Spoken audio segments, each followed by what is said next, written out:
বন্ধুরা, আসুন ভারতের নবীনতম রাজ্য তেলেঙ্গানা সম্পর্কে জেনে নিই।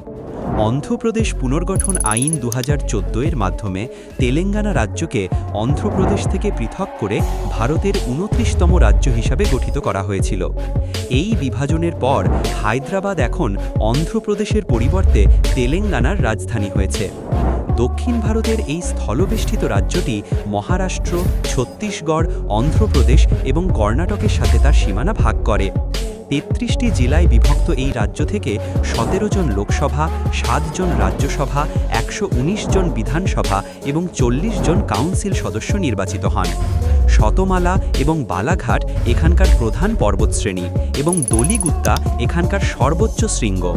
ভারতের দ্বিতীয় দীর্ঘতম নদী গোদাবরী এবং ভারতের চতুর্থ দীর্ঘতম নদী কৃষ্ণা তেলেঙ্গানার সবচেয়ে গুরুত্বপূর্ণ নদী।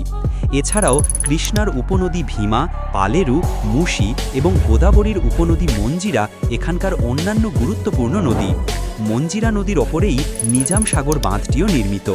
তেলেঙ্গানার গুরুত্বপূর্ণ জাতীয় উদ্যানগুলি হল কাশু ব্রহ্মানন্দ রেড্ডি জাতীয় উদ্যান, মহাবীর হরিণা বনস্থলী জাতীয় উদ্যান এবং মৃগবাণী জাতীয় উদ্যান।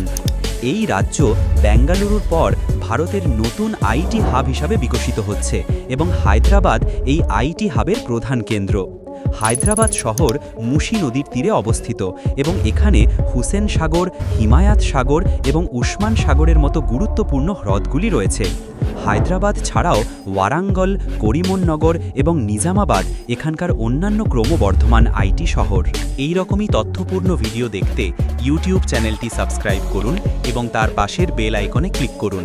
কমেন্ট করে অবশ্যই জানাবেন যে আপনি কোথা থেকে দেখছেন।